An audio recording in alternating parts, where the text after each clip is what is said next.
I still feel the weight in the palm of the hand. 6 carats of pure diamond, set in platinum, which captured each ray of light and turned it into thousands of sparks. An engagement ring, only it wasn't for me. The price?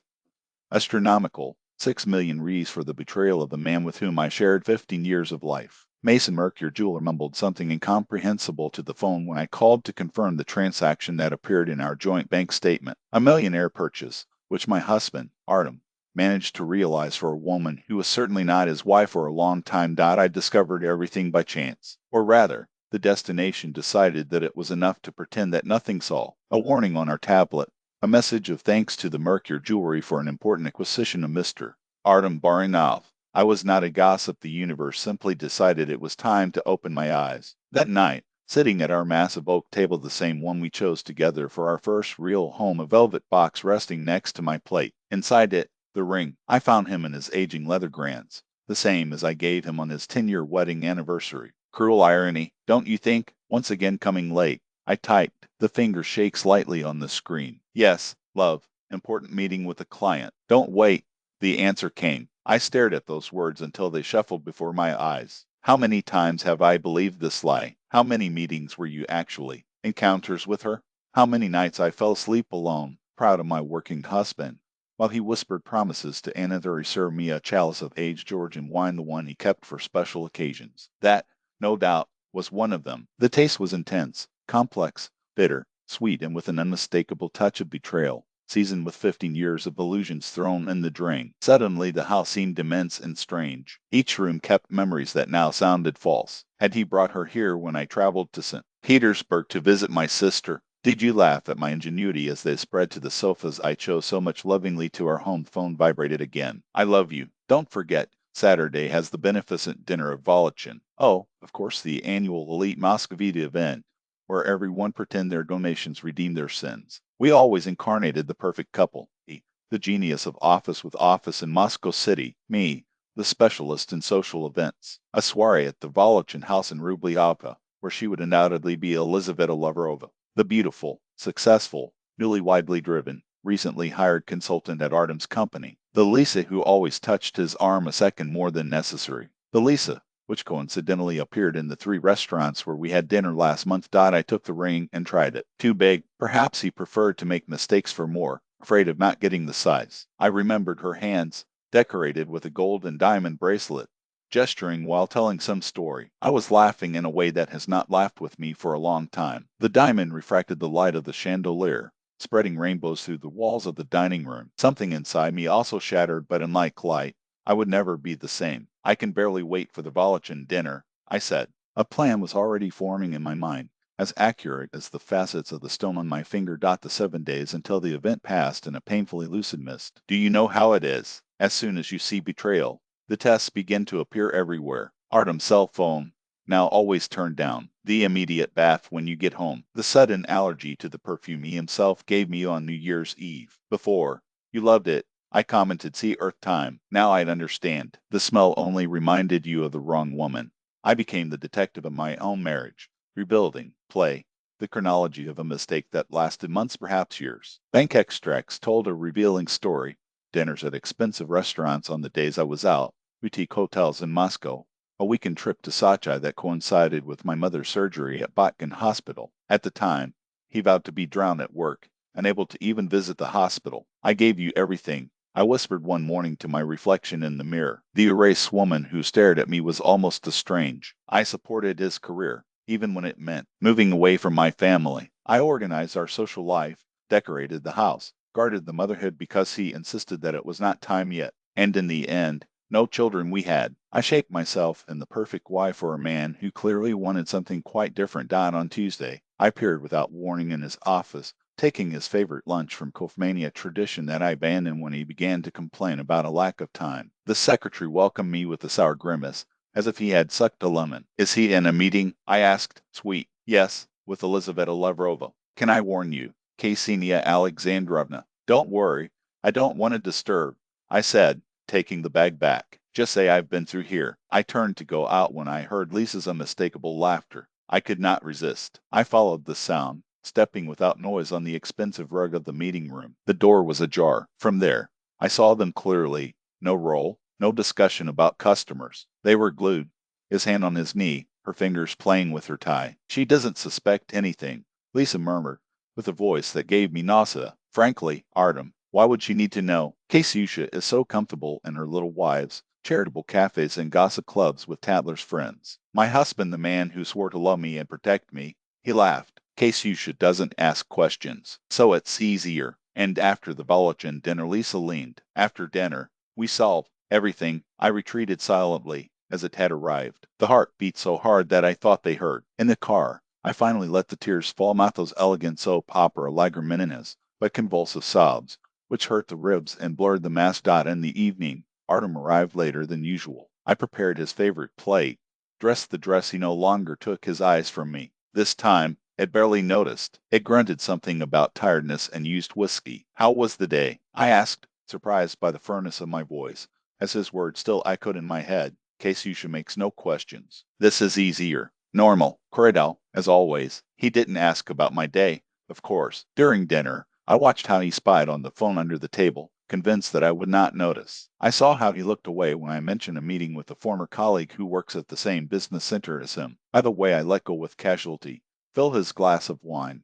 I was thinking about the dinner of the Volosison. This year I want to get involved more. They always look for items for the auction, and I have the right connections. His face lit up with almost comic relief. I probably thank the heavens for busy with my female futility. Great idea. Kay says, do whatever you want as long as you get pleasure. Do what you want, as if my happiness were a cheap toy, a hamster that just feed from time to time, as if he had not demolished, brick for brick, everything that really made me happy. That night, while he slept a meter away the abyss we dig into a year, I slipped out of bed and approached the wardrobe. Behind the winter sweaters it was a safe that he ignored. There I kept my grandmother's jewelry, essential documents. Now the collection had won a new item, a diamond ring, also printed bank statements, suspicious messaging prints that I was able to capture, a flash drive with call recordings that I made as soon as my suspicions became certainty. I gave them everything, I whispered, closing the safe carefully, and they swept me like dust, as if I were an empty space. But I am not empty, and very soon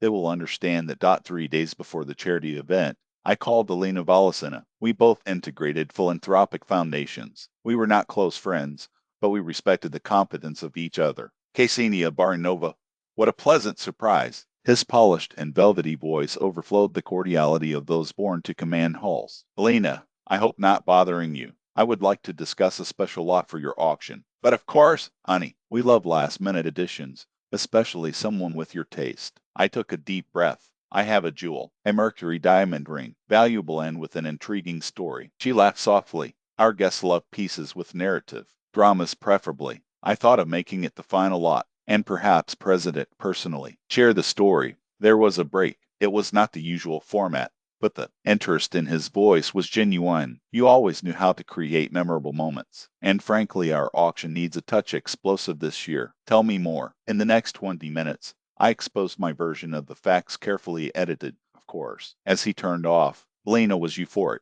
It's exactly the kind of drama that our dull meetings are missing. I will adjust the programming immediately and ensure that your husband and Elizaveta Lavrova receive personal invitations. Your presence is assured. I smiled at the phone. Thank you, Lena. This is very important to me. Then I called my lawyer, Tatiana Vorontsova. We were roommates at the university before she became one of the most feared divorce experts in Moscow. We had not been talked to months since Artem decreed that his aggressive character was a bad influence and that I should seek a more positive circle. Tanya, I need you, he said when she answered. Kay says, is it all right? You look different. Soon it will be. Can we meet today? And bring your financial consultant. 2 hours later, I was in his office, spreading documents on the table, bank extracts with suspicious looting, records of the Sochi apartment bought by an LLC where Arter was the only partner, text messages recovered from our Yandex cloud. Peter, who gave birth, Kay says, Tatiana murmured, analyzing the evidence. How long has you known? I suspected time. I knew a little while ago. I pushed the mercury box toward him. That was the drop of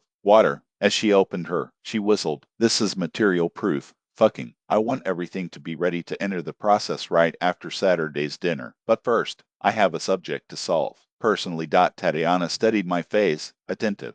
It was not casus. He knew he avoided conflict, which allowed him to be trampled. This casus is over. Until Friday, everything was referred. The divorce papers were waiting for only my signature. My secret accounts, opened even before the marriage to Artem, were ready to support me. My sister has prepared a guest room in St. Petersburg for my temporary change, but most importantly, I combined with Elena that would be the surprise of the night, personally presenting the diamond ring like the final auction lot dot on the morning of the event. Artem was distracted, and I knew why. "I need to pass the office," he announced after coffee. "On a Saturday. Emergency with a customer." I raised an eyebrow. He avoided my "Alhar." His fingers shake when closing the folder, but in seconds you have recomposed yourself. "Markets don't have weekend. Cases. You know that." Smile. "Sweet. Can you go back in time to help me prepare for the auction? I have a surprise." "Sure." We met there. Perfect. Just as I had planned. While he wasn't, I packed a small suitcase with clothes for the night and put it in the trunk. Then I chose the dress carefully. Not that conservative navy that would approve Finn. Lose weight, but the burgundy. Bought to the hidden. That enhanced every curve he had taught me to hide for years. I remedied the hairstyle. Makeup bolder than usual. Put my grandmother's diamond earrings, the same ones who once suggested selling, because they are outdated, in front of the mirror. I barely recognized myself, not for the appearance, but because for the first time in years, I saw her, the strong, vibrant woman, which I had trapped myself in the shadows myself. Never again. I promised my reflection. Last time. I put the diamond ring on my right finger, admired the brightness of the stone, then removed it and put it in the box, itself inside the night bag. For 15 years, Artem made all decisions for both of us. Today, I would take one that would change everything. And he wouldn't notice until it was too late. The Volosyn mansion in Rublovka sparkled under thousands of lights. A white pavilion dominated the huge lawn. A string quartet played at the entrance. The Muscovite elite arrived in cars with drivers. The ladies displayed dresses of Russian brands. I entered alone, warning you by a message that would find him inside. Lena came to meet me, elegant in dark blue silk. "Ksenia, you are stunning." His eyes widened as he noticed my transformation. "Everything is ready for our night. The ring, the final lot, microphone and screens installed." "Thank you, Elena." "And the cameraman?" "Ready and waiting." She hesitated. "Are you sure for a lot?" "Unconventional, we admit." I smiled, slightly leaning on the head. "Sometimes traditions exist to be broken, don't you think?" I advanced for the crowd, accepting greetings with discreet nod. "Some asked my husband. He arrives soon," he said, with a smile that revealed nothing. It was then that I spotted Lisa Yura, stunning in a silver dress with neckline on the back, the hair tied in an elaborate bun that enhanced the elegant line of the neck. Our looks crossed. She addressed me that special smile that women reserve for rivals, friendly on the surface, but with a calculating eyeshine, repay with the same expression. But in mine there was something she could never anticipate. Artem arrived 40 minutes later. The bride tie was slightly crooked, as if he had been in a hurry. I watched him across the hall as his eyes swept the crowd, holding out for a smooth moment before moving on. When he finally found me, a shadow of confusion crossed his face, probably for my appearance,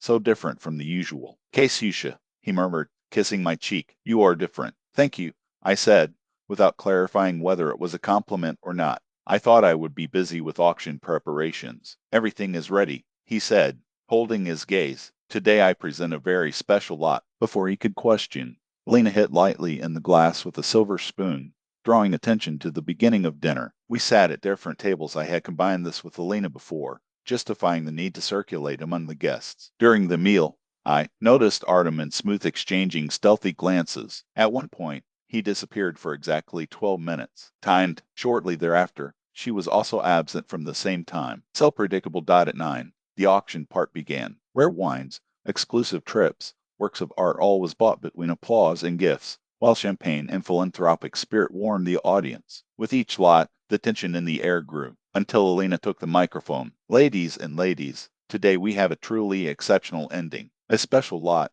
donated by one of the most dedicated supporters of our fund, Ksenia Barnova." A beam of light illuminated me as he climbed to the small stage. Artem straightened into the chair, the face a mask of unbelief. "We have not discussed any presentation." His lips formed silently. "Good night." I started, and my voice sounded firmer than I expected myself. "Today I have the honor of offering you something truly unique, not just for its material value, but for the story it carries." A waiter approached a velvet box over a pillow. I opened it slowly, revealing its content. An engagement ring from the Mercury Jewelry, a flawless 6-carat diamond, a platinum, valued at several million rubles. I lifted the ring, making the stone twinkle under the lights of the reflectors. But its real value is what it represents. I paused, sweeping the hall with my eyes. Artem was pale as chalk. Lisa, some tables ahead, lightly frowned and leaned forward, as if he tried to see better. This ring was recently bought by my husband to your lover. My voice echoed clear in the sudden silence. For a man who apparently decided that 15 years of marriage could be erased by a shining new toy, I murmured toward the audience. The guests turned to each other, hands covering mouths, whispers spreading. The video operator I hired recorded everything. I continued, including the face of Artem, where the shock now gives way to panic. I had asked to broadcast live on the networks, that every Moscow saw the truth. Perhaps they wonder how such a personal object has stopped in our auction. He continued, the answer is simple. I found it. I pointed to the giant screens on the sides of the stage. In them, a bank extract from Alpha Bank emerged, proving the purchase at Mercury. Then photos of Artem and Lisa entered the Kotal boutique, his hand blatantly resting on her waist. For those who do not know all the characters in this story, I explained with an almost didactic tone. I speak of my husband, Artem Baranov, and the lover. Well, she's also here with us tonight. The reflector slid to Lisa, who stood up abruptly, his face a mask of terror. On the screens, new slides, prints of the conversation between them, where they discussed plans for night or B. His wife finally left the scene. Imagine my surprise, I continued, when the man who told me could not afford a renovation in the living room, he suddenly found resources for a project, say, much more ambitious. And my astonishment only increased when you discover the purchase of a property in Sochi. I think we can call it Love Nest, no? Arm got up from a jump, trying to reach the stage, but 2 security guards especially for the occasion they killed their way. Ksenia, he shouted, the strangled voice. This is absurd. You're humiliating yourself. I smiled. No, Artem, for the first time in years, it's me who is not humiliating. I'm just telling the truth. I turned to the audience. All the amount collected from this ring will be donated to the Crisis Center for Women on Jelaroskogo Street, an organization that helps women rebuild their lives after toxic relationships. To start the throws, I offered 500,000 rubles from my own pocket. What followed was surreal. Women throughout the hall began to scream their offerings, their voices united in a choir of solidarity. Men joined them, perhaps wanting to prove that they were not like Artem. Lisa tried to escape toward the exit, her silver dress shining under the spotlight, but Alina Gapolina Havia planned even, positioning extra security in each door. No one leaves before the auction is over. The bids reached 3 million. The offer came from Tatyana Vorontsova, who luckily arrived in time to witness my triumph. When I prepared to end, a voice cut the buzz. 5 million. It was Artem, the red face of fury and despair. The hall silenced. 5 million, he repeated, taking a step forward, and public excuses to my wife. I looked at him. Gelida, did I accept the apologies? No. Kasyusha, please. His voice trembled. Don't do that. Let's talk in particular. We have passed the phase of private conversations. Artem, you made your choice. Now I make mine. Tatyana got up again. 6 million. Artem turned to her, furiously. Don't go, Tatyana. This is between me and my wife. In fact, intervene. I'm no longer your wife. My lawyer prepared the divorce papers. I'm just a woman you cheated. And this ring? I lifted it, making the light dance on the diamond. It's a piece of evidence. I prove that I'm giving generously to charity, not alive it. Sighs, applause, and electric tinnitus traveled the hall. Artem remained motionless, finally understanding the extension of what he had lost. 6 million once, I announced. 6,208,000. A new, deep, safe voice and painfully familiar. I turned and saw Dmitry Sinitsyn, my first university love, the man for whom he always had an unhealthy jealousy, the man who had returned to Moscow after years abroad, the man who, 2 months earlier, contacted me as a friend after seeing Lisa at a restaurant in Kaliningrad. Sold, I said firmly, and I let the imaginary hammer fall. A gentleman who understands the true value of loyalty. 6 months have passed since the night that the high society Moscovita still calls the diamond scandal. 6 months of reconstruction, to rediscover parts of me that I had buried under years of concessions and silences. The divorce was surprisingly fast. Artem, facing public ostracism and work problems after the auction video went viral on Telegram and VK, accepted more than generous terms. His company sent him to indefinite removal after some employees shared stories about his inappropriate behavior. Lisa completely disappeared from Moscow's social circles. From common sources, he learned that she moved to Vladivostok, where, I imagine, tells a very different version of our history where she is the victim of a vengeful wife. Count on the fables you want if it helps you sleep at night. I sold the house. Too many memories, too long wasted between those walls. I bought an apartment in Hamamickey, smaller, but entirely mine, full of colors and textures that Artem would never approve. Elena and I became real friends. Together, we began to cure a program to support the financial independence of women after divorces or loss of spouse far part of the sale of that same ring of diamonds. Dmitri, after all, returned him to the bottom after winning him in the auction. Sometimes we find ourselves, Dmitri and me, at coffee, at dinner. There is a comfort in his presence, a respect that heals the wounds of years of gradual erasure. He never pressures, never demands a penis is there while I learn to support myself again. Will our reborn friendship become something more? Time will say. For now, I enjoy the luxury of choices made exclusively by me. To me. This morning I received an envelope, a handwritten letter of Artem, repentance, promises of change, insinuations of reconciliation. 6 months ago, those words could have shaken my determination. Today I read it once and destroyed her on the shredder of my new home office. Sometimes they ask me if I regret advertising of my gesture, if it would not have been better to act in silence, with discretion. Always smile when answering. When someone tries to reduce you to dust, I say, there is no force majeure than becoming unavailable. Now, in the crisis center, a picture of that ring is framed in the wall, next to a sign. Its value is not defined by those who could not value it. The ring, of course, was sold the money, designed to help other women and support the center. Every time I visit the place, I see people stop at the showcase, something changing in their eyes when they read those words. Last week, I attended another charity event, this time alone by choice. I wore a turquoise dress, laughed loudly when there was fun. I passed a painting with a painting I wanted. When an acquaintance, with the best intentions, expressed surprise to see me back to the game, I said, I'm not back. I'm where I should always have been. The truth is that the woman who found the diamond ring in her husband's folder no longer exists. Instead, there is someone stronger, someone who understands that the most valuable is not the recovered dignity, not even freedom. It is certain that I never needed the approval of a man or society to be complete. The greatest revenge is not public humiliation or financial gain. It is the silence of who knows that it resumed the control of the story itself, which writes every new chapter with one's own hands, which took what should destroy it and transformed it into the foundation of its renaissance. This diamond was conceived as a symbol of a false love between two liars. But in the end, it became something much more precious, the first stone of my new life.